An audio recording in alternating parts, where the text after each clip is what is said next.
All right. Welcome, everybody. We are so glad you're here to the next top-rated seller webinar. There's Chris, and you can see me, I hope. And I hope you can see our screen with our e-commerce weekly sponsor. Top-rated seller webinars has been around for a long time with a great history of giving eBay education. And we're continuing that today, but today we're going to talk about Amazon and why eBay sellers should consider selling on Amazon. So to do that topic, we brought the Amazon expert, Chris, and I'm actually pointing in the right direction, Chris Green. He'll be here from ScanPower, and he'll be talking about eBay to Amazon, the transition, making the leap. Top Rated Seller Webinars is now sponsored by Stamps.com, and Stamps.com has been a sponsor for a long time because they bring the post office to your office. No more waiting in line, no more, wasting your time doing all that stuff. Bring the post office into your office and do it from there. So Chris, you started with ScanPower. You got your ScanPower advisor on. For those who don't know what ScanPower is, tell them who Chris Green and ScanPower is, please.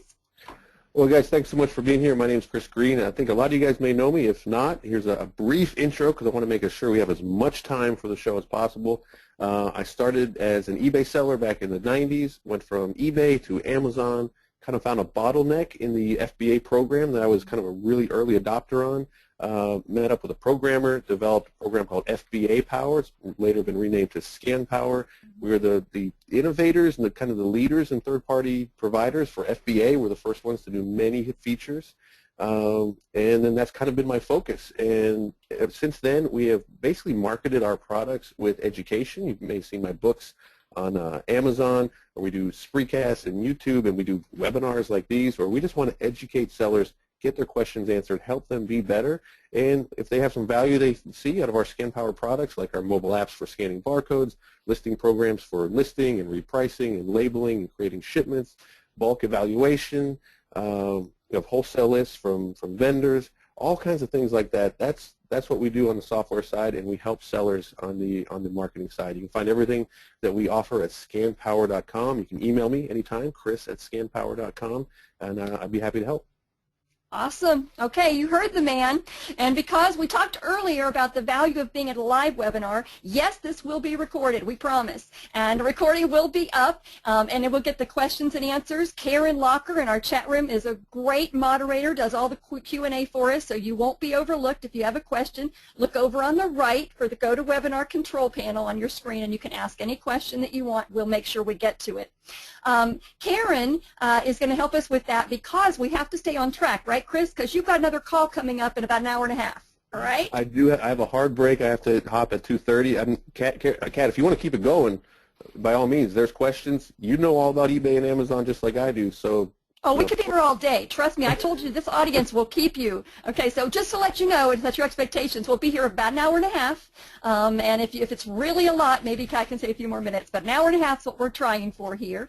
And Chris is here to answer all your questions. Chris was a very successful eBay seller before he was an Amazon FBA seller. So there's no one that can come and tell you better than somebody who's done both. So Chris, the basic question is, most of the Top Rated Seller webinar audience are eBay sellers, okay? eBay obviously has been in the news lately, lots of changes coming with eBay, which is normal. E-commerce is change at the speed of light. But you're talking to eBay sellers, and you're talking to them from the perspective of a successful Amazon FBA seller. Why should an eBay seller consider selling on Amazon? Why would they make that leap? Well, it's a customer thing, right? Like, there are customers who prefer Amazon. I mean, I'm one of them. There's customers who prefer eBay. I mean, I don't think of eBay as my go-to for a lot of different products, but some people do. You can take the automotive category as one example where if someone's looking, they knock their headlight and they need a little replacement, people think, oh, I'll go to eBay. They don't think go to Amazon, right? So there's customers that are going to different places, and you might as well sell to all of them. But all that being said, I think we really should back up because I've gone to a lot of meetups. Bobby Miller had one up in New Hampshire. I mean, she doesn't run it anymore, but there's one in Connecticut. I've been to ones in California. I've talked to a lot of eBay sellers, and we want to make sure that people understand if this isn't a push, you have to go to Amazon. People need to understand what Amazon is and if their products are a good match for Amazon. Because if they're not, I mean, it's okay to understand how Amazon works, but don't think because everybody's talking Amazon that, hey, I need to go over there, right? I need to get my used T-shirts on Amazon. Like, no, that's not a great plan, right? You're already on the right channel. So, I mean, between all the eBayers that I've talked to over the years, I think I've got a pretty good grasp on what they're wanting to learn and where they want to go, and we want to make sure they understand what to expect when making that transition, because this whole webinar is called Making the Leap, right? But not everybody listening needs to make that leap, depending on what they're selling. So I think we should kind of compare and contrast the two platforms in terms of customers and products and stuff like that, so that the sellers that are all listening, whether eBay sellers or Amazon sellers, can make the best decision to say, okay, this is what I'm selling. Where should I be? Which platform should I be on? Because they're both just marketplaces, right? Let's define marketplace real quick. It's a marketplace that Amazon and eBay have built up. This is why they charge you fees, right? Because they have built a place of trust that buyers come and say, yes, I will put my credit card into this site. I trust Amazon. I trust eBay. That's why we pay fees, right? They're getting the customers to come to us. We don't have to pay those fees if we get the customers to come to, catscloset.com, right? You don't have to pay eBay fees, but hey, it's a lot harder to get customers to come there than to go to eBay and Amazon, which is why, as sellers, we use those platforms. So, where do you want to start in terms of comparing? I mean, oh my goodness, fees? That's what everybody loves to talk about, is the money. Right? The money. Let's talk money. Yes. Fees. Okay, let's break it down real simple. eBay charges you fees to list, right? Unless they have free listing promotions and stuff like that. Amazon does not, right? But then people are going to say, yeah, but Amazon charges 15% commission in that category. Well, they do, but that also includes payment processing. Okay, so with eBay, you're going to have final value fees plus PayPal fees. With Amazon, you're just going to have the category-specific commission fee. All right, so those are kind of evening out. When I talk to eBay sellers, I mean, eBay, I still don't like how they do this, where it's like a monthly bill, right? You get all your fees at one time, whereas Amazon, they're going to take the fees out as you go. And, Kat, we've both been on Facebook a long time. We see people say, hey, I sold this and I lost money. What's up? What's up with that, Amazon? Well, you should never be surprised on Amazon, or on eBay for that matter. The fees are known ahead of time. They have fee calculators. They have the FBA calculator. You can put in your item, put in the expected sale price, and you're going to see how much money you're going to get paid. So there really should never be a surprise. But because it's free to list, it should be very attractive to try, right? Yes. You're like, well, and that was my biggest hang-up. When I went from eBay to Amazon, it was because what I was doing, retail arbitrage from Home Depot, anybody could do, right? So people figured out, hey, if I take this DeWalt combo kit and break it down and sell the pieces, I can make some good money. So I had more competition, increase in supply, demand stays the same, prices come down, margins go down. So I started looking at Amazon, and I was a hardcore price guy. I was a lowest price. I'm going to undercut you by $5. I'm going to do whatever it takes to get the lowest price. And I would see on eBay the completed and the sold listings where people were paying more for the same product that I was selling. And I was so mad. I was like, what's wrong with these people? Because I was an uneducated seller. I was a price seller. I thought everybody bought on price. I looked on Amazon selling for 30% more, saying, no one's buying that stuff. There's no way. But because my prices were going down on eBay, I finally said, you know what? Let me just try it. And you know what? The stuff started selling on Amazon. I was getting higher prices, making more money. And we'll get into customers if we have time. But, I mean, the customers on Amazon are typically a lot lower maintenance, right? You don't get a lot of questions on Amazon. What color, is there a hole in it? You don't get that. And, you know what, I jump around a little bit, but you don't get that because if I had to, break down simple eBay Advantage products versus, products that are better suited on Amazon, eBay, onesie, unique, collectible, used type of products, Amazon, new, multiples, commodity type of products. That's how I would break it. Very simple. Yeah, you can sell your commodities on eBay, right? And you can try to get your collectibles onto Amazon. But for the most part, you got to look at your products and say, which platform's best, and put them there. But I don't want anybody to have any confusion over the fees. The fees are what they are, right? And as we get into FBA, you're going to see some more fees. You're going to be like, dang, Amazon took 44% of that sale. Like, okay. Yeah, let's talk percentages, because that's what eBay. I want to interject for 1 second. One of the things that I am noticing, though, when you're talking about the collectibles, that is starting to make their way over on Amazon, and there are people that are because a lot of eBay sellers are collectible sellers, so that's why I wanted to get that out there. Collectibles are starting to sell over there. I've helped a couple of people move some over. Yeah, that's the thing is I was going to say, Chris, what you said basically, the basic products, absolutely true. It's just the way it always is. The exception proves the rule. The ding, ding, ding, it depends. I used to always say on FBA radio, where's my bell? I got my bell over there you sent me. Ding, ding, ding, it depends. Generally speaking, absolutely. One-of-a-kind, collectible, eBay, commodity, Amazon. That's the basic rule. There are exceptions, yeah. You can push the envelope like you said. Always exceptions. And Amazon's not dumb, right? Amazon sees how big the clothing market is on eBay, and they want a piece of that. They see how the collectible market is big. I mean, I've talked to Amazon. They are working on ways to get those types of products better represented on Amazon. Oh, cool. So it'll happen, right? But for right now, for March 25th, 2015, yes, that's how we need to sell our product. It's a Gary Vee thing, right? He says, market like the year we're living in. We're in 2015. How are you going to market your business? It's 2015. How are you going to sell your products? You don't be like, yeah, I really want to sell my collectibles on Amazon. Well, maybe 2017, that's going to be an incredibly smart thing to do. But in 2015, maybe it's not. It's not there yet. So it's not personal. So let's talk it's just the market bear, and what are you going to do about it? Let's talk fees, because like you said that 44%, and I saw a bunch of people's mouths go, so because I try to tell people, your average Amazon fees are 30%, and they freak out. They're like, no, it's not, and they try, no, it's 15%.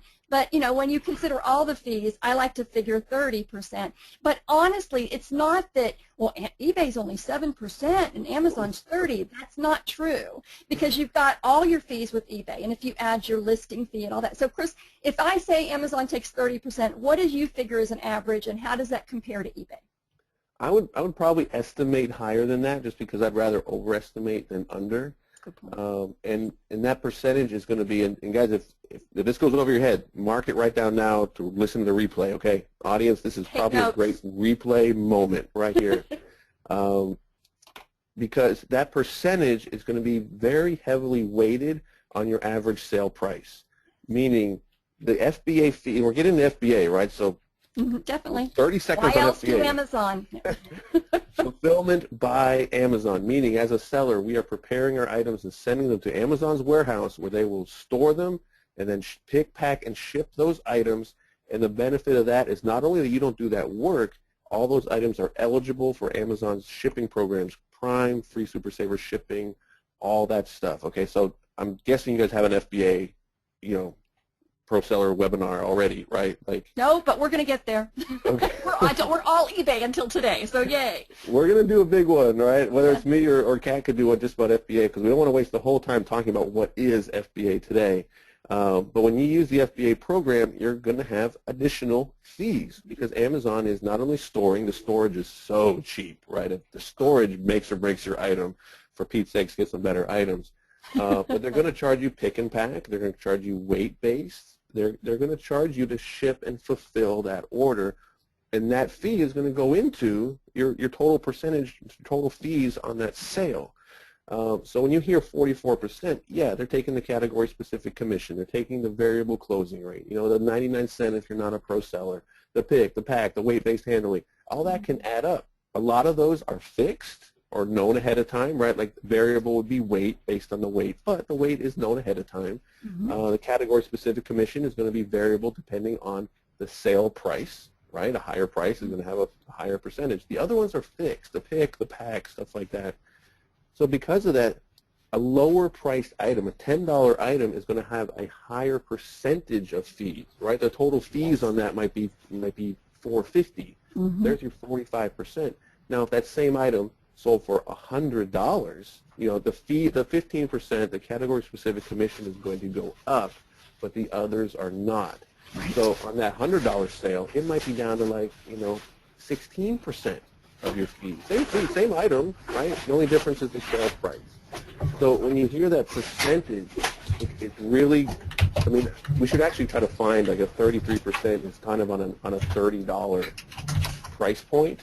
Because if you sell a lot, if you have a $100 average sale price, your fees are going to be less as a percentage. Now, if you have a $10 average sale price, you are going to be working so hard to make any money just because you're going to have to process so many units, and your fees are going to be higher. Did that make sense, Kat? I don't want to... It totally made sense, and I want people to understand that Karen works with fees too, and I think she wanted to say something about the Amazon fees. And as far as FBA, Chris, you know, when we talk about an eBay seller making the leap from eBay to Amazon, we're pretty much assuming they're going FBA because I don't see, you know, a lot of reason not to. So let's talk about fees. I don't there's FBA. the exception to the rule again. Because I sell more on eBay than Amazon, so it doesn't make sense for me to FBA my stuff right now. So, and one of the things you were talking about fees, I've done a lot of work with different sellers, and one of the things I've discovered is if you're selling an item under $10, Amazon takes FBA, takes about 50 to 55% of that. Because there's that $1 order processing fee, that right there kills any low price margin items. If you're at 19, then it's about 40%. If you're at $19, 25, it drops all the way to 32, and then as you get higher, it drops way down because that $1 doesn't affect your bottom line as much as it does with those low-priced items.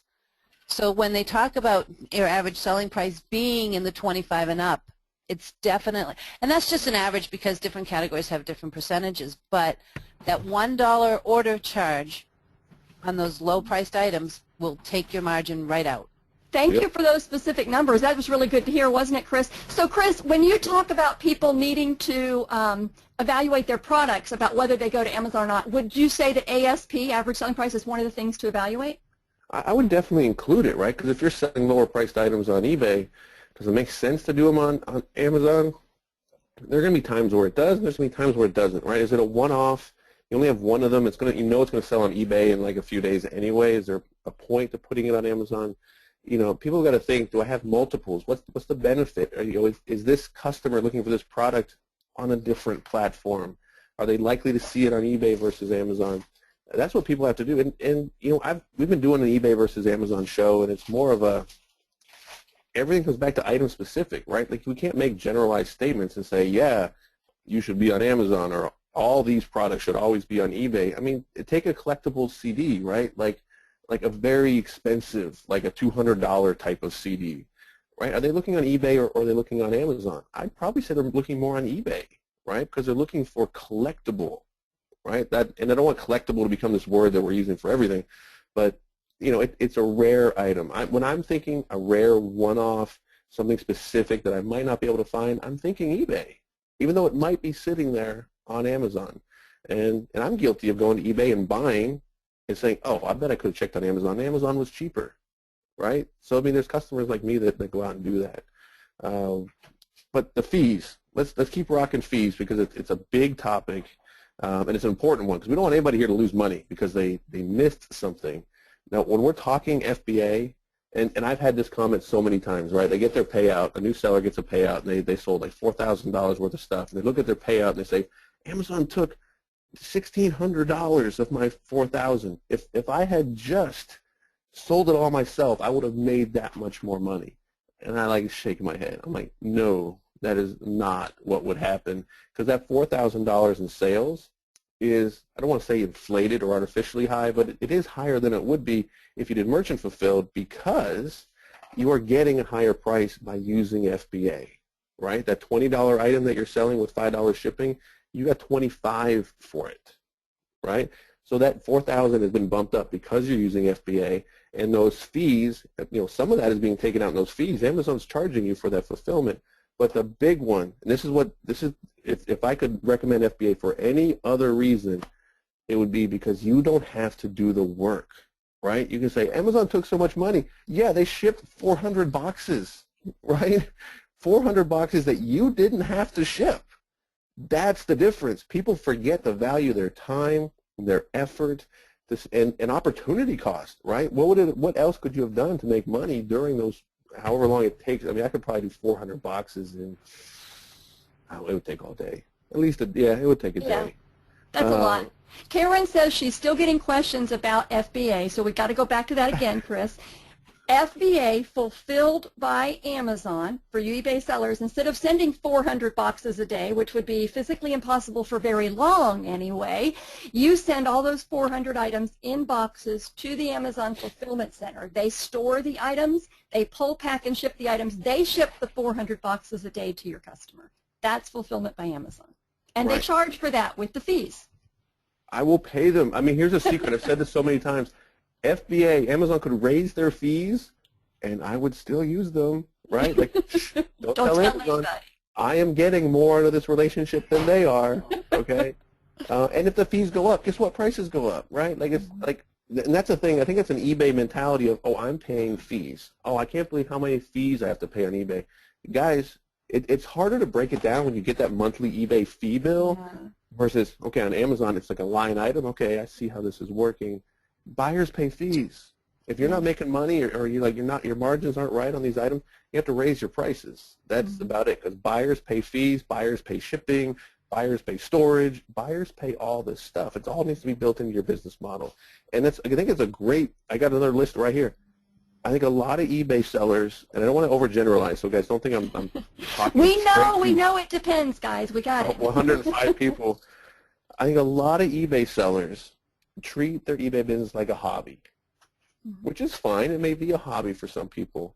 But Amazon, you can't treat like a hobby. You've got to treat it like a business. You've got to know the policies. You've got to understand the fee structure, or else you'll not just get yourself in trouble and make less money or even lose money on a product, but you get your account suspended or banned because you treat Amazon like eBay. I mean, someone posted this in our group today of an acceptable condition product, missing pieces, and it's like, that flies on eBay. That doesn't fly on Amazon. It's a great point to make right here. Let's compare Amazon versus eBay, product pages versus listings, right? A product page, let's go eBay first. eBay, you create a listing, right? You take your pictures and you put in a little description of what it is. You can describe any flaws. You can take pictures of a little chip or whatever it might be. Amazon has what's called product pages. They are what they are, right? Like if someone's selling this stack of cups, it's 5 cups, it's red, it's in new condition, it's gift quality, it's wrapped.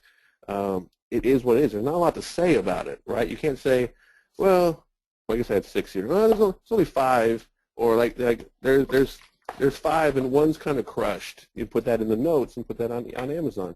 No, this does not match the description and the pictures and the condition, and I've actually had arguments with eBay sellers saying, no, it's okay, I'll just put it in the notes. I'm like, no, it's not. I don't know how many times you've run into that, Kat, if you've got a great answer on how to get people to realize, no, that's not okay. Because Amazon's, it's a business, right? It's not necessarily a hard business to run, but it does need to be treated, I'd say, in a more professional manner than you can get away with on eBay. Because I don't want to say it thinking eBay sellers aren't professional. That's not what I'm saying. But you can get away with hobby-like behavior on eBay, and you really can't on Amazon.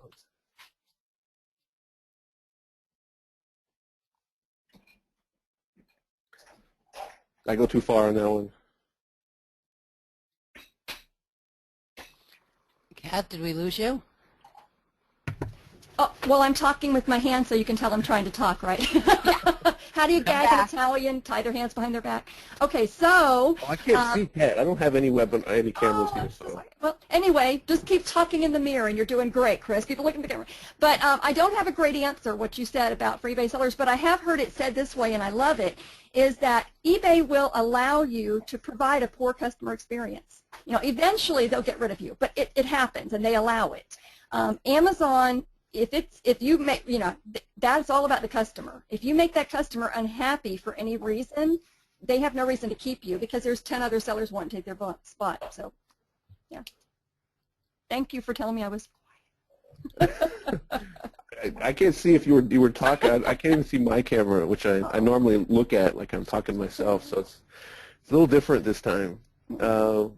We've got some. All right, we're at 1:30. We're good on time.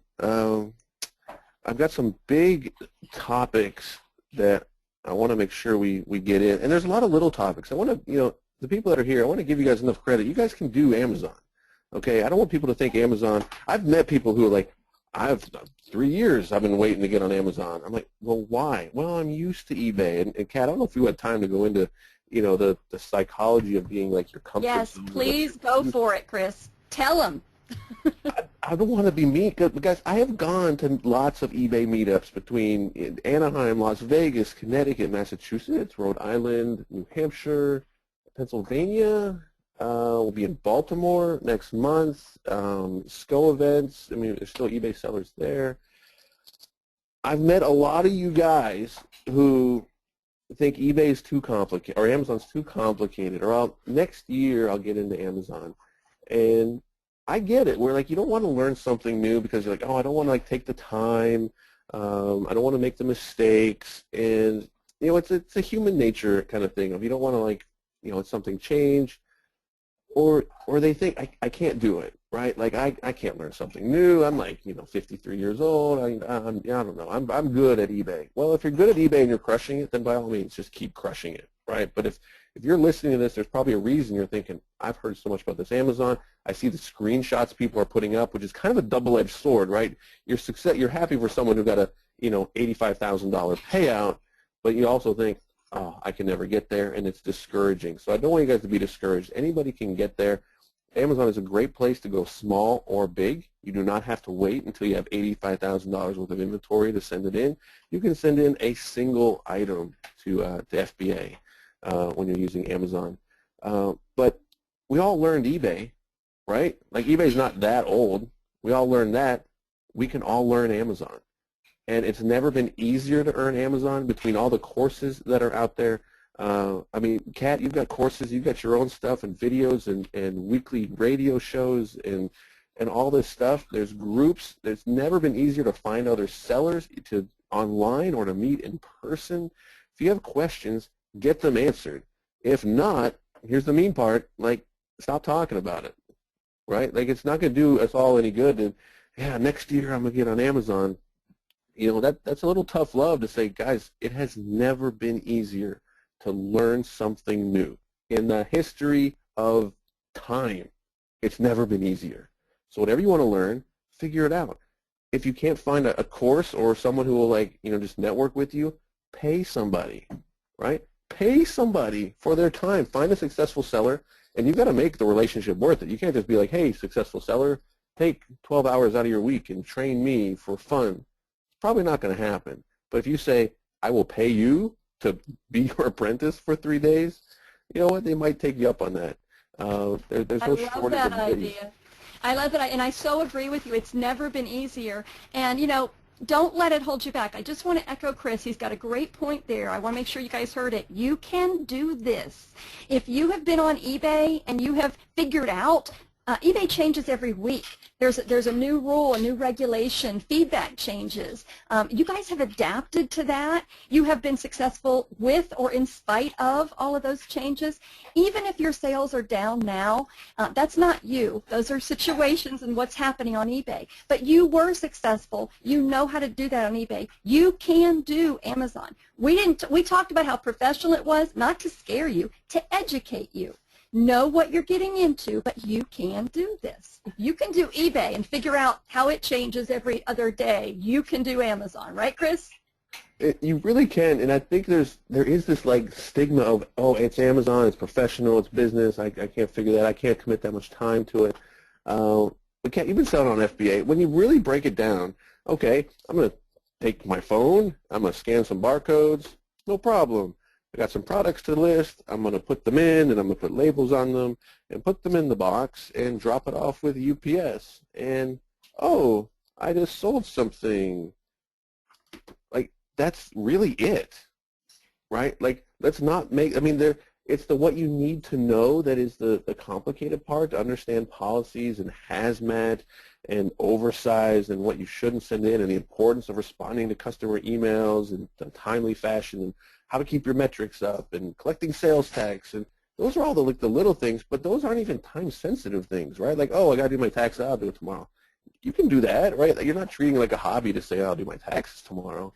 But the entire process of sourcing products and selling them through FBA, it's not hard. Like you said, there's so much education out there, and I think we have a lot of people who are in that overwhelmed mode, feel like they're trying to drink from a fire hose, or they're in that paralysis from analysis thing. So if I said, okay, I've been studying and reading, and I'll do FBA tomorrow, I'll do it tomorrow, I'll do it next year, what would you tell them? What's the minimum they need to do and know to just go ahead and send in your first box? I mean, I hate to be a Nike commercial, but just do it, you know? Yeah, you know, I've mentored I A don't know if it's lot. 1,000 sellers yet. I mean, that's a lot, but it's definitely in the hundreds. And people from, absolutely no background at all to, they just needed like a little push. I mean, I've really talked to big, high-powered sellers who just think it has to be more complicated. It cannot possibly be put stickers on a box and send it to Amazon. There has to be more to it. And once they get through that first FBA shipment, and that's the big one, right? Once you get through your first FBA shipment on Amazon, you're like, wow, this is kind of wide open. I can kind of just run with it from here. But here's what I would tell people to do. I mean, you have to have an Amazon seller account to have the Amazon seller app. So I mean, let's start with free apps, right? And you can scan. If I was going to recommend what to scan, I would say if you're super new, you're starting out, start with the stuff in your house. We all have books, we all have CDs, we all have DVDs. I guarantee everybody has at least 3 or 4 brand new, still in the wrap board games, right, that were never opened. Scan all of those, look at the data. If you have questions, ask people. Say, hey, what do you guys think of selling this item? Is the sales rank too high? Or is the sales rank really good with all this competition? Or I'm looking at the FBA payout, and it looks like these sellers are only making like $2. Is that true? Or can you confirm that I'm reading the data right? I've gone to stores with these eBay meetup groups. We'll do like a little scouting trip and then have dinner. And the biggest benefit people would get is just going into a Target, picking up some items, scanning them, and reading the phone data to them. And I'm thinking people are going to be so bored. They feel like, they didn't get any value today. And they're like, oh, I get it. And I finally figured out, because it happens so many times, all people want is that confirmation. They just want to have that confidence. They can read the data, but when you're at home, and we just did our conference, right, and we got a lot of feedback from the conference where people are like, I was so glad to be in a room where I could talk to another seller, because I live in Nebraska. I have never talked to any other sellers in my life, right? So when you're that isolated, which this business kind of can be, right, we're like, I see this data, but I don't know if I'm reading it right. And all you want is someone next to you to say, oh, that's a great sales rank. That's 12,000 in toys. That'll sell. That sells every day. Thank you. That's all they needed. That's really all they needed was the feedback, and it gives them that confidence. So when it comes to like scanning the stuff in your house, scan a ton of them, and then ask the questions. After you do like books and media, which are really easy, I always recommend your pantry and your medicine cabinet, because there are a lot of opportunities in food and grocery and gourmet food, as well as health and personal care. They're both gated. Again, another, it depends thing, right? There are gated categories on Amazon where you have to get approval. Let's not get too far off on that. But you'll be surprised what people will pay for that, green herbal essences shampoo. You're like, oh, yeah. Well, yeah. When you Google if it, anybody you find has out those, it's yeah. discontinued, right? There are And reasons. they don't, Chris, I love you recommend the Amazon Seller app, because all of the apps now, but that one, even just the free one, the Amazon Seller app, you don't have to worry about, what if I send something in and it's hazmat or restricted? I don't know about all that stuff. You don't have to know, because the Amazon Seller app will tell you, you can't send this in. So you're safe. There's never been more information available, right? Like this, everybody should be like, just go back 10 years, right? Kat, you've been selling online 10 years. Back 10 years ago, we didn't have access to the data that we have today. Where the term scanner monkey came from. It was derogatory. Right. We have, and this is a perfect kind of segue, right? Because I got kind of 3 big topics that I think would really help the audience here. And one of them is research. And I don't want to just break it down. There's eBay research versus Amazon research, but overall, as online sellers, whether we're doing arbitrage or wholesale, private label, whatever you're doing to find products to resell, the amount of research and data that we have available to us is ridiculous. It's almost unfair. I mean, people who were in business 40 years ago would basically curse our names and be like, yes, screw you guys. You guys have it so easy. We had to just look at a catalog and like buy and hope we could sell it and be like, what are we going to do with all this stuff? We bought the wrong things. Forecasting was primitive compared to what it is now. It's unreal, the amount of data we have access to, and we take it for granted because it's like The Incredibles, right? When everyone's super and no one is, so we all feel like we're not super instead of saying, yeah, we are super. This has never been an easier opportunity to get in and make some either extra money or full-time money selling online. but I think we overlook it because we're like, well, everybody's got to keep well, yeah, but 3 years ago we didn't. So use that information and crush it. So I don't know. Should we get into research tools, because there's a bunch on both sides? I know. Well, we've got some questions, and I'm not sure where it fits in your outline, so I'm going to go ahead and give them to you, and then you can decide if we should do them now or do later. But basically what they're saying is research, like you said, is important, and yet you've got to find that balance. Everything's balanced between I need to do my research and I'm overwhelmed by all the information. So this person asks, I'm doing my research, and there's like 20 sellers or 50 sellers selling this item. It's a lot of competition. Should I still sell that, or should I look for something else? I love the number of sellers question. It comes up so many times. A lot of times from new sellers. So understand, whoever asked that question, great question. But the number of sellers to me is the least important data point. And I'll say that with one caveat of, if it's something I want to replenish, then I might pay more attention to it, right? If I'm doing wholesale, I want to know how many competitors I might have on that. But if this is, retail arbitrage clearance, you're buying at a low price to resell, I don't care. I just want to know the market price and if it's going to sell fast, because I'll be more than happy to be the next 20 sales on that item. And you got to remember the number of sellers. You break it down with a number of competitive sellers, because Amazon is free to list. So you'll have a $20 market price toy, and there's sellers selling it for $80, and they're counted in that 50. Right now, they're not. It's not competitive. They're not going to sell at 80. So you don't really consider them a competitor. So when I'm looking at research, I'm looking at the market price, and can I compete at that price? And you can look at price history through different websites, but number of sellers, I don't care. I just want to know if I can compete, because I'll beat those other sellers. Now, if I can't, then I can't. But the number of other sellers out there doesn't bother me, because on Amazon it is highly price driven, especially if we're competing against other sellers using FBA. There's not going to be a lot of ways to differentiate yourself as a seller other than price. So if I can compete at the market price, then I'm all in. Excellent. Thank you, because like you said, that is a very common question. So Karen, do you have any more questions that you wanted to put out from the question box now, or you want to keep going and let Chris do his outline? Well, a lot of them are different things that have to do with pricing, so maybe I will go back and scroll through. I've been answering some of them as we're going along. Okay. Pricing. Yeah, like Rich was asking, $10 price items. He sells merchant fulfilled right now. Would you not put those on Amazon? And I know his are new items. No, that's a great question, right? Because when we're talking about price, you don't have to have price parity across eBay and Amazon, right? Meaning you don't have to take your $10 eBay item and sell for $10 on Amazon.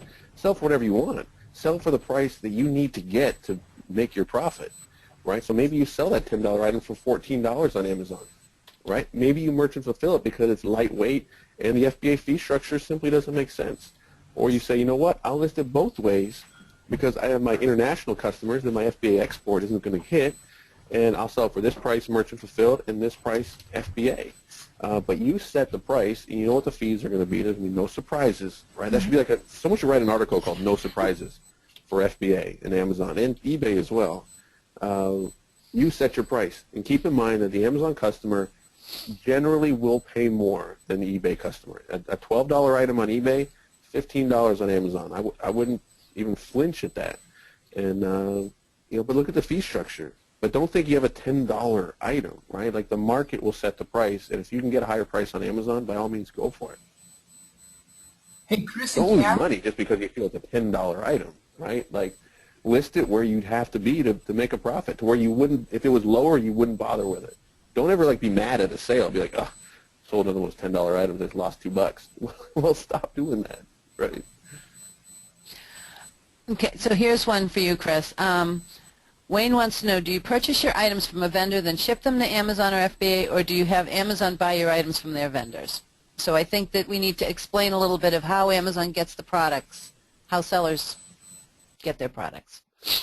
Right, so when you use an FBA, I mean, Amazon's not really involved. Amazon's not the seller, right? So there are several different ways to get your products to FBA. You can, the way probably most people are thinking is you go to a store or you have something delivered to your house. and then you repackage it and you send it to FBA through your UPS pickup or you drop it off. There are companies set up now. A lot of them are called prep and ship companies. There's several of them that have popped up where you can have your stuff sent to them. Either you can take your stuff and ship it to them. You're probably going to add some extra lead time and shipping costs that might cut into your profit. Or you do your online arbitrage deals or your wholesale, and you have them shipped to one of these companies that will then receive it, package it, and send it to FBA for you. And the third way is there are now places, and this is all labeling, right? So, of course, there are commingled stickerless ways to do it. But you can have companies, wholesalers or vendors, prep your stuff for you straight from their warehouse and send directly to FBA. We saw a lot of vendors that were willing to do that at ASD a few weeks ago. So I think you're going to see a lot more of that. I see a big future in that as well as the prep and ship companies. I just think it's going to save a lot of people a lot of time. It's kind of FBA step 2 because FBA, you have outsourced your fulfillment, but we're still prepping. Right now, if we can outsource the prep, it just kind of really builds up. Very different from an eBay business. So let's clarify prep because I think that might be where somebody's getting lost. Like if I go buy something at the store, what do I have to do to it to get it to Amazon? Right, and there's different requirements for different types of products, right? Like you have to remove price labels, right? You have to cover existing UPCs with FBA labels. If it has any type of exposed fabric, it needs to be bagged. If it's got any type of liquid, it needs to be double sealed. And these are things you can all find in the Amazon policies and the seller help pages, which everybody should read. It's terribly boring reading, and I'm sorry for that, but that's just part of the business side of Amazon. Excuse me. So if people are getting into Amazon, they really need to look at the categories they're getting into and really read up on the policies, especially in those categories, and then go to the policies for other categories as they add them. Because those are things you can't make the mistakes and be like, oh, sorry. I mean, I guess you can. I mean, you could not prep your items. Amazon's going to flag you and kind of ding your metrics a little bit and say, hey, we're making a note. And you can learn it that way, but I would rather you not because you can hurt your metrics. And your profit, because if you send it in without being prepped properly, they will prep it and then they'll charge you for that. And they'll charge you. Yeah, and there's other ways too, right? Like you can pay Amazon to label. You could pay Amazon to prep, but you have to let them know ahead of time. Right, and Amazon's getting better about telling you. When you go through the shipping flow, it'll pop up and say prep required. And usually, guys, we're making this new word prep, and it sounds like, oh, what's that? Generally speaking, prep is taking an item that has a UPC code, printing out the label that Amazon tells you to print out, and putting that label over top the UPC code. That's the labeling. That's mostly what you do. In addition to that, a lot of products Amazon is now requiring you to put them in a poly bag. So when we say prep, there's exceptions, but generally speaking, you'll be labeling and you'll be putting things in a poly bag. Now, poly bag, you can buy those special for your business, or you can use Ziploc bags when you're getting started. So it's not too complicated. You can do this. It's not that complicated. And all this prep is to protect the items, right? Like these items are going from your house or business on a truck to a warehouse, unloaded, whizzed around wherever they end up going, then picked and packed and shipped and put on another truck and get to, that product has to get to the customer in an acceptable manner, right? So when you're prepping your stuff, that's how you need to think. Be like, okay, I want to make sure that this collectible action figure where people actually care that there's no scratches on the bubble and no dings on the corner gets to the customer in perfect condition. You may want to box that. If it's a commodity Teenage Mutant Ninja Turtle thing, you may just stuff a bunch of them in a box, right? So it's, again, item specific. You got to understand what you're selling, who your customer is, and how are you going to get that product to them in the condition that they're expecting. And some items are going to take extra prep. I used to box a lot of things. That cost time and money. But it was worth it because I didn't get returned. When I first started, Kat, you'll laugh at this, I was selling the tools, right? I was breaking down tools and selling them on Amazon. This is before the tool category had to be in retail packaging, so I listed them as new. I would put the FBA sticker on a battery, right? So this would be a battery, not in a package. And I would put a sticker on it and then put it in a bag and send it in. It would look terrible. And I would get the return, and the bags would be like all scuffed from being on the conveyor belts. But it was feedback. I was like, okay, this isn't working. So I started boxing everything, and guess whose return weight went way down? This guy, right? It was just feedback. I was like, okay, I hadn't thought about getting that product to the customer. Once you did, just bought some boxes from Uline. I'm a big Uline guy because they sell every single size box, so I would get boxes specific size for my batteries, so I wouldn't have to put any packing material in. So guys, we're talking about some stuff that you're like, might be thinking, this is crazy, I can't keep track, all this prep. You just have to kind of go through it. You got to commit to say, okay, I'm going to go out, I'm going to buy 12 products, I'm going to come home, and I'm going to get this shipment done. Yep. And get through it. You can't really like mess anything up so bad that the world will end, right? You're like, oh shoot, I need bags for this. Well, now where am I going to get bags? Oh, let me ask in a Facebook group. Oh, Bubble Fest, sweet, I can do that. Well, let me show my age and tell you what, the joke about how your first shipment takes forever and your next one's faster. The old wives' tale used to be the first baby can come anytime, the rest take 9 months. So your first shipment takes forever. It's like, oh, it took me 2 days to get my first shipment out. But that's just because you're learning. And then I can do a shipment now in depending on how many items, an hour, 2 hours, or whatever. Sure. So just do it. And as you go through that process, if you have a product that needs a bag, chances are Amazon will pop up and say you need a bag. Or if you're not sure, if you think it needs a bag, put one on it. If it needs bubble wrap, put some on it. No big deal. And if you have a question, ask on Facebook. That stuff's cheap, right? A poly bag is cheap. Do not sit there. Do not ask on Facebook, should this specific item have a poly bag? Because the time it'll take you to get an answer, you could have just poly bagged it, right? The bags cost like a nickel. Right? Maybe ask later, right? But don't stop the shipment. Good point. Good point.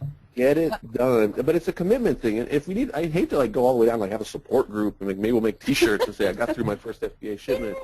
But whatever it takes, guys, because if you don't, the opportunity cost of not getting through that first FBA shipment is so incredible. Like, who's going to throw away a business that could these people are leaving their jobs to make money on FBA. And say, well, I don't have 2 days to commit to kind of figuring this out. Well, then guess what? This time next year, you might be here on a webinar talking about making the leap from Amazon or from eBay to Amazon. And we can keep talking about it, right? Like, I don't mind. But I would love to hear the success stories of, you know what? You were right. I was lollygagging or delaying or telling myself it was harder than it is. And I finally did it. You were right. It took me 4 days to make one shipment, and I hated it, but guess what? I got through it. Now I can do a shipment in 30 minutes, and I quit my job. My husband, my wife is now on the team. We're thinking of buying a warehouse. Those stories won't happen if you don't get through your first FBA shipment. There are so many resources available to you between what I offer, what Kat offers. There's so much stuff out there. Get the help you need and get it done. Otherwise, like I say, we can keep having webinars. I don't mind. I'll do this all day. But we want you guys to succeed. Yes, amen. Okay. All right. I got 2 more questions. This one just came in, and I think it's a good one. What are the pros and cons of using your own UPC code when listing on Amazon? You've got to have a reason to use your own UPC code, right? Like if you're listing a product or creating a new product page, it should already have a UPC. Right, so if it's not on Amazon, that's where you're going to consider making a new product page and use the UPC off of the product. If it's a variation, if you need to add a multi-pack or something like that, which, sorry, those words aren't going to mean anything to eBay sellers. But go by UPC match as much as possible. Here's the thing. If you got these and you want to sell them, look it up by the UPC. Right? If it has a match, great, list under that product. If it doesn't have a match, do a keyword search because maybe someone's made a product page, maybe it exists, but the product page just doesn't have the UPC tied to it, therefore it's not going to come back on a search. So just because the search doesn't show something doesn't mean it's not possibly on Amazon. Now, if it's really not on Amazon, then create the page using this UPC, which doesn't match anything on Amazon. The times you're going to use your own UPC, and this is kind of a touchy subject, Kat, because Amazon is going to kind of enact some GS1 certified UPC requirements pretty soon. Uh-oh. Okay. So our days of buying them on eBay is over, are you saying? Well, I thought they were going to go into effect a while ago. They still haven't, right? So maybe we're still in a little grace period. But people are using UPCs to create bundles, right? So they got these, and they say, you know what? I'm going to bundle the squares and the balls together. Right, and have a little bundle. I love that he has chocolate right beside him. Love it. It was my birthday 2 days ago. Yeah. I got chocolate and I got pens. Happy I love birthday. getting pens because I always lose them. So Yeah. Okay, so if you're creating a bundle, that's when you might need a UPC code. use a new UPC code for that. Use a new UPC code for, I mean, if you're making your own type of products, there are going to be examples of that. I used one for, I mean, Rigid came out with a combo kit that had a radio, and you could not buy the radio separate, so it did not have a UPC. I had to take it out of a kit and create a product page for it. So I used a purchased UPC to do that. There are times I have a for lot it. of off-brand shoes that I buy from a local source here, and they Yep. don't come with UPC codes. So I use a lot of my own UPC codes. So we got to talk about this GS1 and whatever it is. Well, it's like all my coins got moved to toys over Christmas. So I now need UPC codes for all of them. They don't have them because they're minted in overseas. Right. And, yeah. So, you know, if your product has a UPC code, don't go making up one. That's what we're answering the question. No, A keep UPC the Amazon code. catalog as clean as possible. I'll tell you one of the reasons people put UPC codes, like say I've got these chocolate bars, right? And I'm like, man, these are such a good deal. They're not on Amazon. Some sellers have gone kind of the dark side and saying, I'm going to use a made-up UPC for these, not a made-up, like a purchased one, not the one that's on the box, because they don't want someone to go to Walmart and scan this and now see the product page where they're selling it for a profit. So they're basically hiding the UPC so they can, you know, kind of stay on that listing, kind of go undercover for a while. It's a bad idea. Amazon does not like that. It messes up the catalog. So don't do that. I only point that out so people know, you know, what can be done, and that some sellers, you know, will manipulate the catalog this way. Interesting. I better hadn't just to- heard that. Very gray hat, and Amazon does not like gray hat. You know, there's No, it's there's- closer to black than even Yeah, gray. good point. It's very dark gray, but even the point still stands. There's white hat, gray hat, and white and black hat, and you can kind of flirt with the gray hat on eBay and do some things and tricks that are legal but not really good idea, and you'd not really have a problem. On Amazon, you need to stay as white hat as you can, in my opinion. Absolutely. That should be another FBA article. White hat. Stay white hat. Why a white hat is? Oh, I'm writing articles. Go ahead, Karen. Okay. Well, here's another question. How do we get our pictures to meet the Amazon standards of at least 1,001 pixels? That's such a fun issue. You call Karen. Just let Karen do it for you. Well, it depends upon where you're getting your pictures. If it's your own product, you should take your own picture with your biggest resolution, and then you have that solves the problem. And then just have it edited. If it's a manufacturer's product, it gets a little trickier. I know a lot of vendors, wholesalers, their pictures are 500 by 500 or 800 by 800. Then you have to wait till you get the product in from the wholesale and get a picture of one of them. That's really the safest, best way to do it. Because if you start taking the small ones and you try to blow them up, they get pixelated, and Amazon ultimately, their algorithms are starting to pick up all of this stuff, and they're starting to suppress a lot of the pictures. That's what Karen's saying, suppressing, if your listings, your pictures, they're not up to snuff, like they're not good enough, Amazon's punishment is to say, we're going to suppress your listings based on the fact they're going to say, this does not provide a good customer experience, and they're forcing you to do what they want, which is to provide big, high-resolution pictures, great descriptions, adding keywords. They'll get what they want one way or another, and that's what they'll suppress your listings. Meaning they will not show your listings in search. Now in your Amazon seller account, they'll show you a list of all of your items that are being suppressed so that you can go in and fix them. But guys, reach out for help. If you're not like a photo guy, do what you can, and then hire someone. Go on Fiverr, ask Karen, post in the groups. I guarantee there are people out there who will say, I'll crop that for you, no problem. They'll crop it for you in 10 seconds and email it back to you for free, right? But Exactly. to get to that point, I do say you have to participate in the groups. People have to know who you are. You can't be a nobody and your first post is do something for me.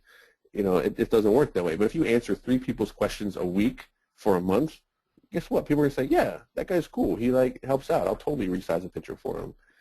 You know, so that's another reason to be in the community. Be out there in the seller communities, the Facebook groups, participate, chat, let people know who you are, what you're good at, and the networking is incredibly valuable. It far outweighs the effort it puts in to help some people. That's really a no-brainer. We can do a whole show on that. So. Okay. Somebody's asking me about making up their own barcodes. It's like, you can't do that. You have to. Oh, it doesn't work that way. And they're so cheap. Why would you make up something you can buy for 50 cents? Exactly. So then the next question we had was, can I use my regular printer for my first shipment, and if so, what kind of labels, or do I need the Dymo? You can use like an inkjet or black and white laser. I recommend a black and white laser. You need Avery 5160 labels or generic compatible. There's 30 address labels per sheet.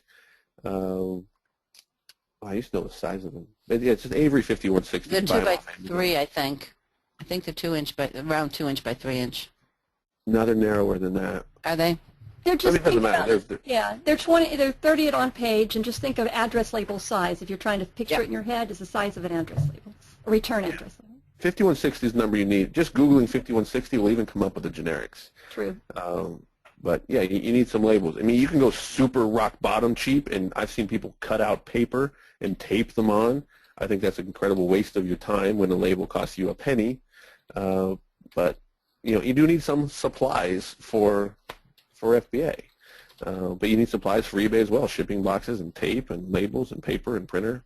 So most eBay sellers should have all the requirements they need to make the leap over to Amazon.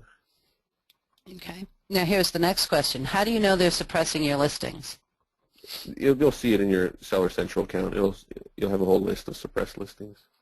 And it'll tell you the reasons it's suppressed, if it's images, brand, bullets, and some categories they now suppress if you don't have bullets and descriptions in your listings. There's a whole host of reasons they suppress them. Right. The next question, how long do you leave your items? For inkjet. Chris Maynard, I think he's jamming along with us he's like live Facebooking. It's Avery 8160. Yeah, he just put it in the questions too. 51. Thanks, Chris. Great. Thanks for your support here. So the next question is, how long do you leave your items in FBA if they aren't selling? Are there additional fees involved after a certain amount of time? Amazon's got long-term storage fees. They go in effect every 6 months. If you time it, you can kind of get more than 6 months out of it. There used to be no fee. Then they put in a yearly fee. All these fees are all exempt for one-offs. So if you have a long-tail item, one book that just it's long tail, it's not going to sell very often. Single items are exempt, but they do the 6-month fee. And this is another thing that goes back to why does Amazon do what they do? Amazon is imposing these fees basically to force sellers to turn their inventory. They don't want more than 6 months supply of any item in their warehouse because warehouse space is valuable. It costs money. So if your items are coming up, and Amazon has like 3 or 4 different reports and settings to automatically tell you which items are going to be subject to this long-term storage fee, which is like 22.5 or 22.50 per square foot or something, right? It's ridiculously high as a tax to say, hey, get this stuff out of here. They can automate the removal, so it comes straight back to you. So no one really should ever pay that fee. It's actually cheaper to have your stuff removed, reprocessed, and sent back in than paying that fee. So pay attention to your settings, and you'll never have to pay them. But send in 6 months supply at a time. That's what it comes down to. Chris, this should sound familiar to people on eBay who just read the recent Spring Seller Update, because eBay is now taking steps, and they're not storing your stuff, but they're trying to take steps where people are not leaving their inventory listed on eBay for years and years and years. So it's the same concept, the stale inventory. Yeah, it doesn't look good, like from a customer standpoint, to be like, oh, this thing is still here. I guess nobody wants it, right? Because that doesn't give the buyer any confidence. Like, well, if no one else wants it, why do I want it, right? So, I mean, it's like Amazon that like downplays page views that don't result in conversions, and those items are not going to come up in search as well. Like, as people are launching new products on Amazon, they're almost saying, hey, everybody, don't go click my link, because if you do and don't buy it, it's going to look bad on my metrics. So you kind of can't win that way, right? And I'm sure eBay's got a lot of similar algorithms in there where converting pages are going to get a better result in search. And we're getting off on details, but Okay, I got we one. gotta talk research.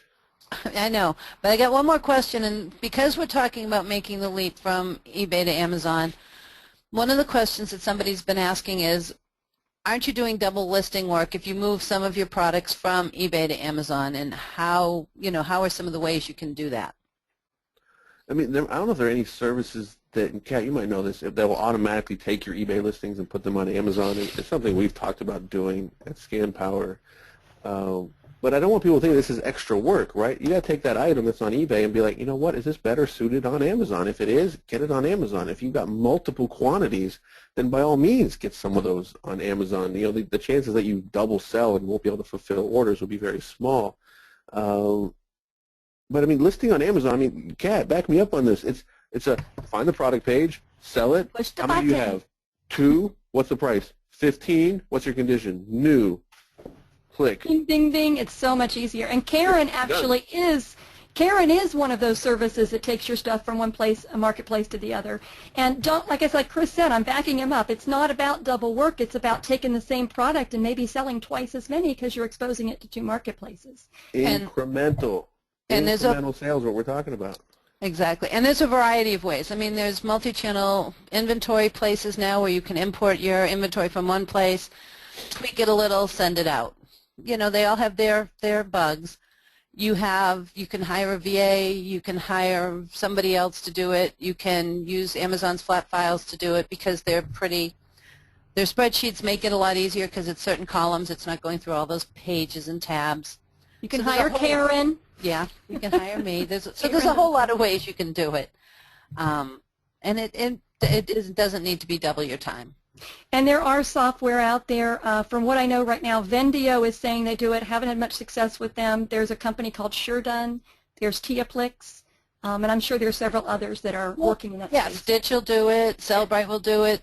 But there's different. Each one has their own caveats of things they can't do because of the APIs between the 2 companies. It's not that these people don't want to be able to do it. Amazon's API only lets you do so much, and I know Chris knows about that. Amazon's APIs only let you do so much, and eBay's only let you do so much, and moving between the 2 is always interesting. Okay. Research time. This is the big one. This is fun. We're going to compare Amazon research versus eBay research. So let's break down the eBay side because we got a lot of eBay sellers here. When you're looking up something to sell on eBay, you've got access to not just completeds, but also to sold, right? I remember back in the day we didn't have sold. It was only completed. You had to like be lucky if you found one in bold that sold. You don't get that on Amazon. All right, so we'll talk about what you do get on Amazon, but you do not get completed, and you certainly don't get sold. And you've got services like Terapeak and WorthPoint, right, where they go back, you know, a long time. They show you pictures, descriptions, prices, and all that stuff. It can give you a very, you know, a great level of certainty to be like, hey, every time this item comes up for auction or sale on eBay, it goes for $400 because you've got proof, right? You can see the frequency. What do they have like a word for it, like how many days it takes to sell or something? Time on site, that's not right, but I know what you mean. But you're right, Amazon doesn't give you that. No, Amazon gives you none of that, right? Amazon gives you this magical number called sales rank, right? And you're like, well, what the heck does that mean?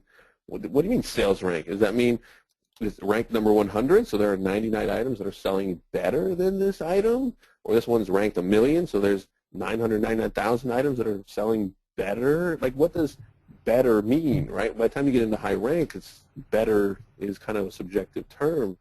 So we'll talk a little about sales rank because, you know, in a nutshell, what it is an indication of a recent sale. And as something sells, it's going to spike to a sales rank. We can talk about books as an easy one because I sell books and I'm like the only seller. So when my book sells, it goes between 70 and 90,000 with one sale. It could have not sold in 5 years, and with one sale, it'll spike to 90,000. That doesn't mean that, you know, it's a 90,000 book all the time. It sold once. It could be an item that sold once in the history of Amazon, and it's ranked 90,000. Now another item ranked 150,000 could have sold 3 times a week for the past 10 years. But right now, at this point in time, it has a worse sales rank than the book that just sold, right? So you have to keep that in mind. And you want to kind of find the baselines for each category that you're comfortable with to say, okay, if it's got a sales rank of this or lower, meaning like 50,000 to 1, then I know that it has sold at least once in the past 24 hours. Now, if it's high, like less than 50,000, you know, it's sold more than once in the past 24 hours. And of course, the better the sales rank is, the more sales per day or per week that item gets, the better chance that your items are going to be the ones that sell if you're priced competitively. And conversely, you don't want to, it's easy to find because, Amazon is what it's listed for, right? So this water bottle is listed for $80 on Amazon. Now, if I scan it in the store, I'm not going to get all excited and be like, dang, I would never thought like the Stop and Shop water was worth $80. It's not worth $80, right? Someone just put it up. It's never sold. It's never going to sell for $80. And I know that because I can look at the sales rank, or I can look, there are always going to be the outliers, right? Maybe someone sold out of all of their Stop and Shop water, and this is the only guy left at $80, and the sales rank is great. You can say, yeah, but I know people aren't paying $80 for a water bottle. So you've got to, infer a lot more information on Amazon. You got to be able to look at the item, the competition, and make your own determination if you believe this item is selling at that price. Here's some great indicators. Number of sellers, just like I said earlier, it's not a great, piece of information. At this point it is, because if there's 50 sellers, that's 50 people who agree that this item is worth listing, right? So that's a little bit of a clue that, should I list it? Well, 50 other people think so. Is Amazon selling it? If Amazon's on the listing, it's a great indication that it's an item that actively sells, because Amazon's not one to, have 8 million ranked books in stock, right? At that point, they kind of, get out of it. You want to look at the price compared to other sites, right? Is it $20 on Amazon? Is it $20 on Walmart? If other sites are selling it for that price, probably a good indication that it's selling. And for the eBay or switching over to Amazon, I would probably just start merchant fulfilled and see if I get some sales, because that costs you nothing, absolutely nothing. List your merchant fulfilled item. If you get some sales, you're gonna be like, oh great, now I understand that this sold. I sold 3 of them this week. And then you say, you know what, I'm gonna send these to FBA, and you send 12 of them into FBA because you've tested the waters with merchant fulfilled, which again costs you nothing. Right? There's no fees unless it sells. Once it sells, you know the price or the payout you're going to get, because you're using that FBA calculator, you're using the apps, you're going to know. So there's no unknowns in there. 2 great sites to add, and one of them's down right now. I don't know if we just overloaded it. Keepa, KEEPA.com, and they're working? I got an email working. Oh, maybe they're back. And camelcamel.com are 2 sites that keep track of historical prices on Amazon as well as historical sales rank on Amazon. And we can't break down every sales rank, but as you start to look at them, you'll be able to tell when items are selling based on when they spike or when they valley out. And you'll be able to extrapolate, okay, this item sells 12 a month pretty consistently. That'll help you forecast how many you should buy if it's a product you want to resell. So the research from Amazon and eBay is very different. It's still never been better. There's never been as much access to information as we have right now. But the sites, Camel, and Keep are both buyer-facing, meaning they are made for buyers to make better buying decisions, to track prices, to say, okay, when should I buy? Am I paying too much right now? Does Amazon typically lower price this time of year? Is to help buyers make good buying decisions, which gives them confidence in the site as a low-price destination, as well as prevent returns. If they overpay on something, then they get frustrated. They don't want to go back to Amazon. They return it to you anyway. So very different. So we're using these sites as sellers to kind of extrapolate that information, so that the data might not be as easy to decipher, which goes back to the point of ask for help. If you have an item, post a Camel link and say, guys, I think, and don't just ask, right? Show that you try first and say, hey guys, I've been looking at this item. I see it as this item is selling 4 times a day or 4 times a week. Am I on the right track? What do you guys think? I guarantee you'll get responses, because you're showing that you're trying, and then you're asking for help. People love to help, right? So give them the opportunity to help. What I missed, Kat? I think you got it. I think you nailed it, because it is, you have to use sales rank, and I love the idea of using the number of sellers and then testing the waters. Don't send 100 in. So you're doing good. Chris? Or Karen?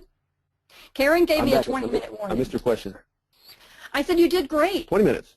No, 15. 15. We're at 2:14. Yeah, we're at 15 now. I gave you 25 minutes ago. All right. Well, Karen, where's your questions? I've been asking them. They're pretty much, here's one, and I'm not sure, you know, this will be more your thoughts.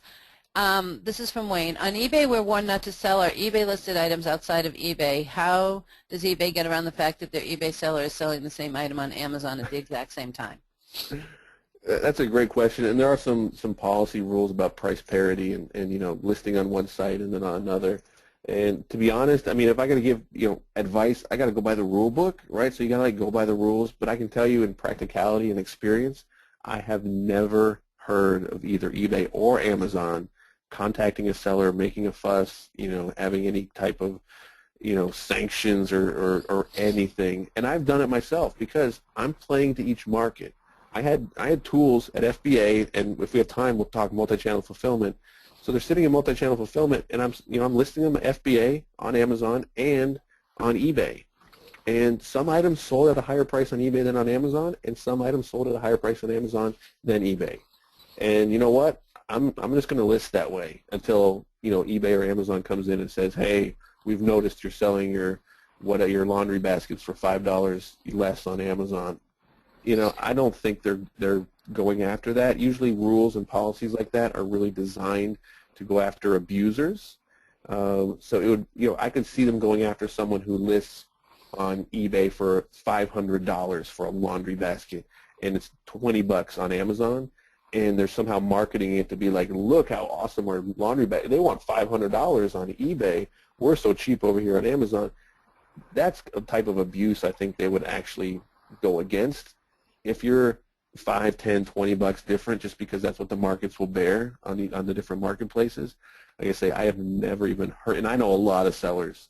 I've never even heard of that communication ever coming down. Kat, have you ever heard of that? I have.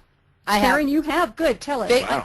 I've heard about pricing. Amazon has gone after larger sellers if they don't have price parity between their websites especially and Amazon. And that's one of the tricky things. And with the price parity thing, like eBay, auctions don't kind of count against your fixed price. So if you have a fixed price, it's a way to get around it. But I also think what he's thinking about is when eBay doesn't allow you to link to your listings that are other places. You know, you can't go on eBay and say, I have it for cheaper on my website. Yeah, I don't actually remember eBay's TOS or TOS saying that you can't have it listed anywhere else. I remember them talking about price parity, but his comment was about eBay saying you can't list it anywhere else. I don't remember seeing that anywhere.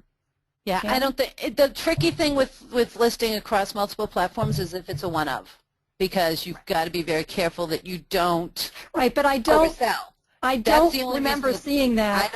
I don't see anything in their terms of service because they really can't restrict. That would be a restriction of business, and that would kind of be like against the law, I would think. And Chris, we have 13 minutes left. We're probably not going to be able to get into multi-channel fulfillment, but if you want to give us a five-minute capsule of what that is, that might help some of our sellers who are thinking, everything's on eBay. Can I still sell my stuff on eBay? Karen, how many questions do you have? Do we have 5 minutes left for him to do that? There's one quick question which Chris can answer really quickly. Are there any $1 million manufacturer-fulfilled sellers on Amazon? And then the second one I can answer. It's about jewelry. $1 million manufacturer fulfilled? I think merchant fulfilled. Yeah, that's what I meant. Merchant fulfilled, manufacturer fulfilled. Oh, tons of them. Like people who ship their own stuff and still make $1 million? Absolutely. The eBay community and even the Amazon seller community that's kind of grown out of that, we are small potatoes, right? Like there are sellers out there that do $8 million a month, right? But they don't hang out on Facebook, right? They are making that money. Kat, I could probably send you some seller size screenshots that I took at Amazon's headquarters. I'd love to see the $8 million a month. Oh my word. Well, they qualify. Everybody that's listening here, I don't know everybody that's in the chat room, but, the majority of the sellers that I work with would fall in the small seller range, out of small to medium to large to enterprise level sellers that Amazon qualifies us as. For the most part, we are all in the small, right? This first quarter of the entire Amazon spectrum, not even the medium, definitely not the large and enterprise. No, I'll share those with you. Remind me, if I don't email you this afternoon, remind me. It'll surprise you, right? Because, guys, there are lots of people making big bucks. I love to know the possibilities. Yeah. The two topics I want to cover, is that all the questions or the ones that we want to cover? Yeah, because this one was about applying for jewelry, and I got that one answered. And this next one, the only other thing is what site or group can I ask specific FBA questions? So I'm just going to throw a couple that I know, like ScanPower and your group CAT and a few other ones. Yeah, put up MST, and there's a lot of them. Yeah, and Bob's mom, FBA newbies. Sure. That's good for really new people. Yeah, there's a lot of them. And guys, find the groups that you connect with, right? Like I get a lot of people in my group, and if you need more, newbie information, go to a newbie group. It's more than okay, but find the group where you fit in and you can build that community. It's way more valuable than just being a part of all the groups, right? Find one where you can really connect with people. It's the people that matter, not the group or the number of people in it. It's who you can meet. So the two topics I'd love to do at least 5 minutes on, it's going to be 5 minutes on each, is we didn't really talk about Prime and how Prime affects the customers and how that relates to FBA, and then the multi-channel fulfillment. So I'll go as quick as I can. What we left out of the FBA kind of analogy is all your stuff is eligible for Prime, and Prime is getting big. Prime is now 10 years old. Prime now has over 20 million subscribers, and Prime members spend more money. They actively seek out Prime listings, meaning, sold from Amazon retail or sold by FBA sellers. They spend more. They will pay more. They don't even want to look at your merchant fulfilled stuff. There's actually a filter saying only FBA, and I use it all the time because I am not interested in waiting on UPS Ground to deliver something. I want UPS Air showing up, not Ground, Air. And that's what I get with my free 2-day and my $3.99 overnight shipping. It's a ridiculous advantage. I just told someone this morning, this is an old stat that I've been saying for a long time, got it straight from Amazon at a SCO conference. Half of all Amazon customers have never bought from a third-party seller that does not use FBA. So if you just use FBA, you're going to have twice the customer base. And to go a step further, turn on international shipping, and you'll have another doubling of your customer base because there's a lot of Amazon international customers out there. Prime has kind of finally hit that tipping point where people know about it. 2 years ago, it would kind of be hard to find someone who heard of Amazon Prime or was another Prime member. Now everybody knows Prime. Ever since that drone video came out on 60 Minutes last year, Prime it's mainstream. Everybody knows. You get the video, you get the streaming music, you get unlimited cloud storage, and it's the shipping. You get the free 2-day. Once people try Prime and get free 2-day shipping, and a lot of times it shows up in 1 day anyway, they're hooked on it, and they're only going to buy from Prime eligible items, which is why, in my opinion, you have to use FBA. Again, depending on what items you sell, especially commodity, multiples, new products, you got to use Amazon because that's the way you're going to reach those Prime customers. They're very loyal. They go to your stuff first. You got to do that. That should be another article, Kat, if you want to write some more down. I'm taking notes. The value of Prime. Now, and this one's going to throw everybody for a loop. This is I spoke about this like 8 years ago at Stephanie's eBay meetup in Dallas. And I've been doing this up there. It's how long FBA has been around. It's called multi-channel fulfillment. You'll see it abbreviated in the forums and groups as MCF. And what that means is just because you have your stuff at Amazon's warehouse, you're using the FBA program, does not mean you're locked into Amazon as a sales channel. You can still say, okay, I'm listing, I sent in, 30 iPads to Amazon, and I'm going to list those on eBay because I want some incremental sales or I want to sell through them faster. Knowing you'll sell them on Amazon, it might take you 22 days by your forecasting. But you say, you know what, I'm going to sell some on eBay. You can still list them on eBay, and as you get that sale, you go into your Amazon account, you go in and select a product, you say create fulfillment order, you put in the customer's address, and then you pick a shipping speed and send it out. You can do standard 2-day and overnight. You have to pay for this. This isn't a free service, but they only charge you the shipping and the processing fees. They don't charge you the category-specific commission. Why? Because they didn't make the sale, right? You made the sale. The multi-channel fulfillment rates are so low. I actually told them this at Amazon. I said, you guys, your rates are too low, right? And they actually said, you're the first person to tell us our rates are too low. And it's because they're programmers, right? They're not sellers. When I see that I can take a 4-pound box and for $9 I can do UPS 2-day air anywhere in the country, and at 4:30 in the afternoon I can place that order and it's still going to go out, that's a heck of a lot of value that I can then transfer over to my eBay listing and say, hey, I sell for the same price as my competitor, but my product will be there in 2 days, or he is going to do UPS ground. And my fulfillment cost would actually be less. If you run the numbers, I've done presentations on this 2-day air for $9. That includes pick and pack too, meaning I don't have to actually do that work. Versus UPS ground from like Orlando to Seattle, they're going to charge like $13-15, right? And do the work themselves. I say multi-channel fulfillment is like a triple win, right? Well, FBA is a triple win as well. I mean, you're getting more money, you're doing less work, and your customer gets their stuff faster. It's such a no-brainer, but it's an extra leap, right? So all the eBayers out there, I mean, thanks for jamming with us for an hour and a half. I know some of this stuff is, you have to watch the replay and really get it. But we're going from eBay, not just to listing on Amazon, right? That's one leap, right? So we've got to go from eBay to Amazon. Now we've got to take leap number 2 and say, okay, now we're on Amazon. We're going to outsource the fulfillment. We're going to learn this FBA program. We're going to get our stuff shipped in. Awesome, it's here. You know, we're getting some sales. Very good. Now, what's this multi-channel fulfillment? That's leap number 3. All right, so anybody that makes the leap number 3, you are really rocking it. You are cutting edge. You're going to list those same items back on eBay, right? So it's like a leap. Now we're leaping back to eBay. Get those sales and go in, and you're sitting on the beach, and you're placing these multi-channel fulfillment orders, and Amazon's doing your fulfillment. So when we say FBA, it's fulfilled by Amazon, but not just on Amazon, on any channel you want. You can sell on Craigslist. You can ship a product to your buddy who just, oh, I didn't know you sold that. Yeah, let me send you a sample. And you send it to them. The rates are so cheap. Once you have stuff at FBA, go in and do a dummy order. You don't actually have to ship it, but look at the rates for standard shipping and the estimated arrival dates and the priority and the overnight. It'll blow you away because you're getting Amazon's rates. Amazon gets the best UPS and FedEx rates, right? You get their rates for the fulfillment. It's kind of crazy what can be done. I hope they're all watching you because I love the way you're like, it's so great, and you're just grabbing your head like it's just mind-blowing because it is. We live in amazing times, and we take it for granted because it's the only times we know. We're not comparing it to when we used to have to, like, you know, like till the soil, and that was our only option, right?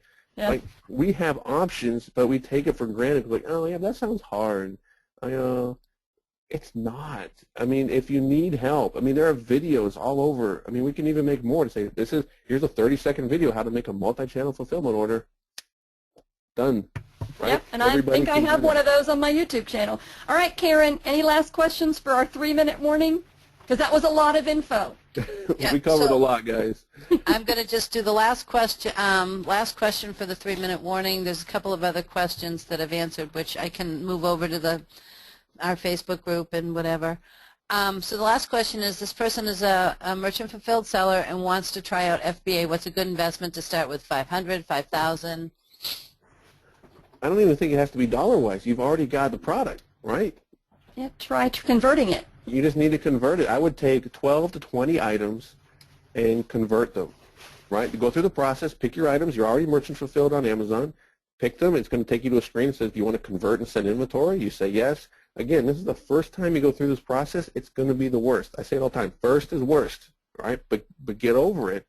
Get through that process, right? You can't mess anything up, right? Once you convert the FBA, nothing can happen until the product actually gets to the warehouse and is checked in and made available for sale, right? So this whole process, you could take 3 or 4 days to kind of mess with this and learn the ins and outs with no risk, absolutely no risk at all.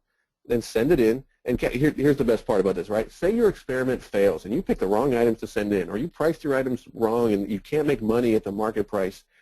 Have them returned to you. It costs you 50 cents an item. Not 50 cents an item plus pick and pack and shipping. 50 cents, Amazon's going to take these, pull them off a shelf with a human being, put them in a box, tape it up, put a UPS label on it, and send it to your house for 50 cents. I wish they would just either make it free or $5, right? Because 50 cents is not going to stop me from doing anything. But that's what it is right now. Take advantage of these low rates. It is such an easy thing to try. I mean, there's really no risk to it. You've already got the inventory.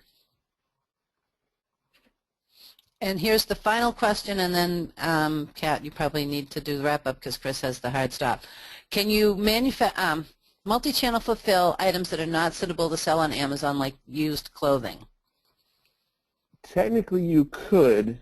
To send something to FBA, it has to have a product page, right? So you would have to create a product page.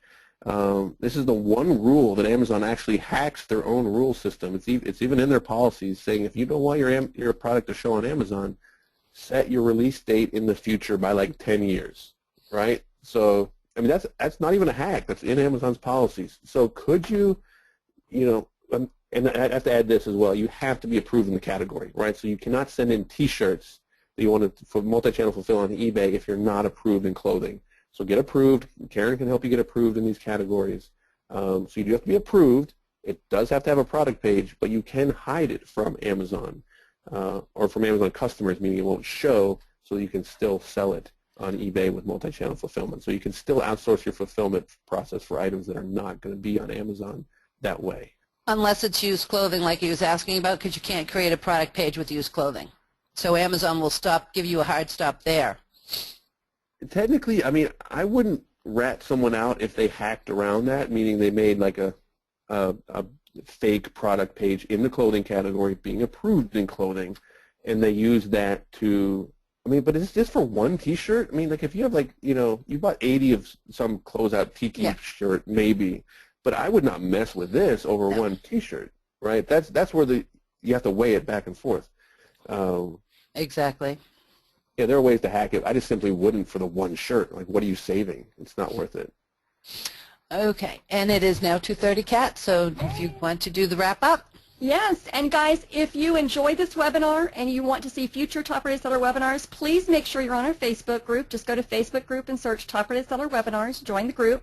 If you enjoyed learning from Chris, I hate assuming that anybody doesn't know you, but I think there might be 3 people left on the internet that don't know who you are. So this is Chris Green from ScanPower, and he has a large group on Facebook. You're over 10,000 now, aren't you? I'll go over 10,000 today if I get around to adding people. Okay, so if you want to learn more from Chris and you've got FBA questions, that's a good place to ask. The Top Rated Seller webinar group, we'd love to have you. Chris Green's group is called ScanPower Group. Connect with us on Facebook. And again, please say thank you to our sponsor, because without Stamps.com, we wouldn't be having these great webinars. It has been recorded, I promise, and it will be up on the Stamps.com e-commerce weekly website very soon. All of you who registered for the webinar, whether you attended or were not able to, will get a link to the recording, and we'll see you again next month, I hope. Bye, Chris. Thank you, Chris.